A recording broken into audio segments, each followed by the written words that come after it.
Wonderful. So let's go ahead and get right on into our scholarship segment. Let's welcome to the stage Mr. Eric Bass of Phi Alpha Fraternity Incorporated and Mr. Lucas Davis, our 2020 SANPHC scholarship recipient. Welcome, guys.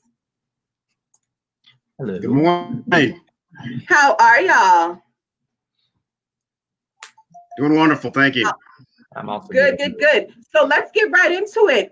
Brother Bass, let's go ahead and get you to kind of tell us about how do students apply for the SANPHC scholarship? What do they need to know about it? And what type of student recipient are you looking for when we put this scholarship out every year?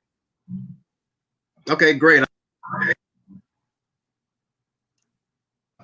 First of all, the Pan Atlantic Council has been fortunate enough to be able to award a $1,500 scholarship over the past several years.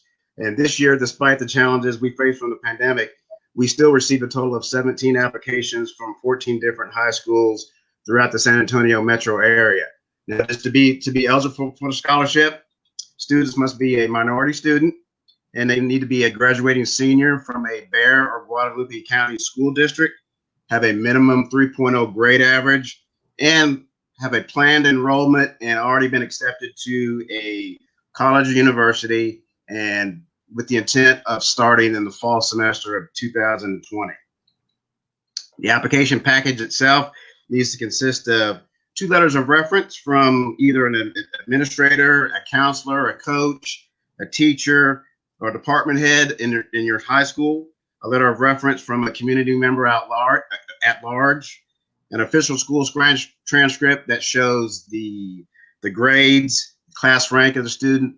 In the past, we also required that the students have taken the ACT or the SAT, but this year we waived that requirement due to the pandemic, of course, and an autobiographical essay.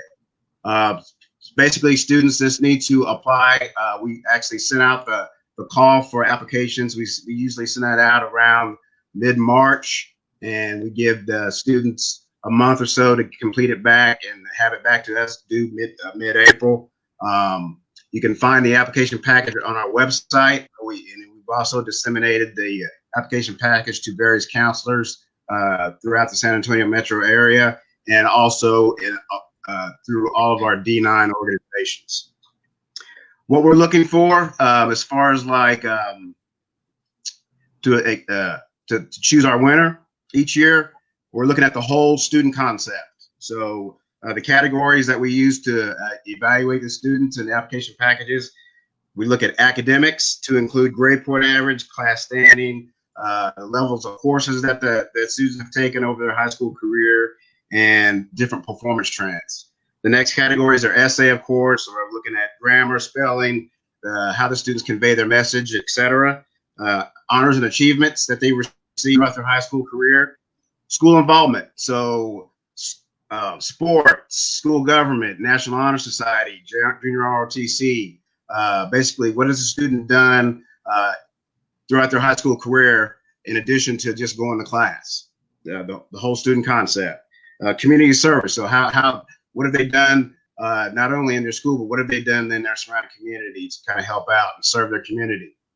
And reference letters. And the reference letters need to convey impressions, strength of character, and qualities perceived by others. So this year's winner, Lucas Davis from Samuel Clemens High School, was the epitome of all of that. So that's why we were fortunate enough to select this young man.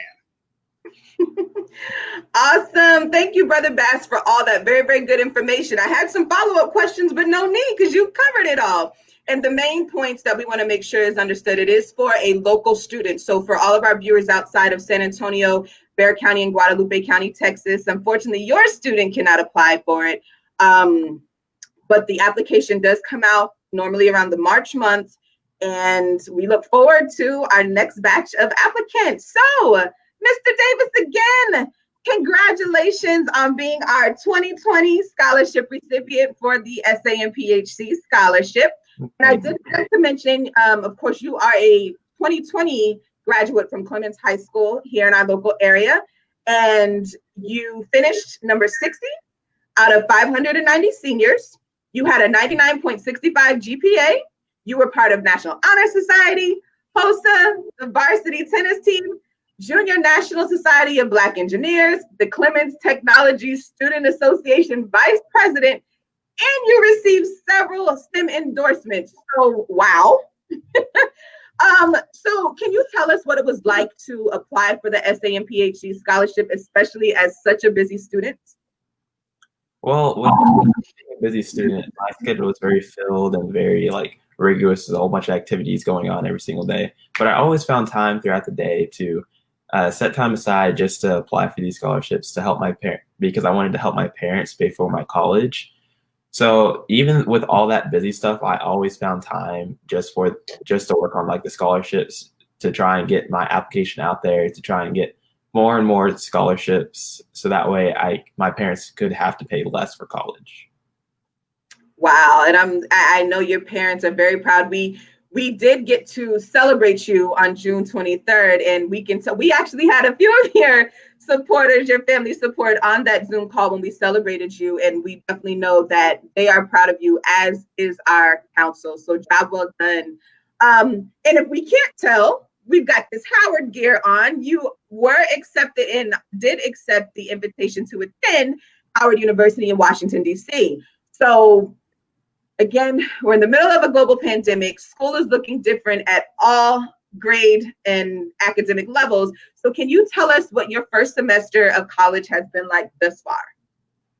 Yes. So I'm majoring as a mechanical engineer at Howard University. And my first semester, it has been completely changed because of the current situation with this pandemic. And it is all virtual. So everything is online through Zooms and then through our websites. And it's just a completely different environment than really anybody is really used to. So it's been a transition to change from going into like a classroom and that face-to-face conversation to now just being everything online and trying to figure it out that way. So it's been a dramatic change, but it's also like a great way to show like how you can progress and move forwards through everything. Excellent. And we're all excited to figure out what our new norm is going to be. Eventually, we will get our students back on campus. And I know, as Howard is a very prominent university in our HBCU circle, you are going to have fun. We want you to have fun. We want you to study, but we do want you to go ahead and get that HBCU experience you were already excited for prior to March 2020. So we're excited for you. We're going to keep in touch with you to make sure that things are going well. And again, I want to thank you, Brother Bass, for talking to our viewers about our scholarship. Thank you, Mr. Davis, for peeking in with your new college schedule. We thank you guys so much, and we can't wait to see you on the HBCU trail. Thank you. Thank you. Have a good night. Thank you for coming. So now we are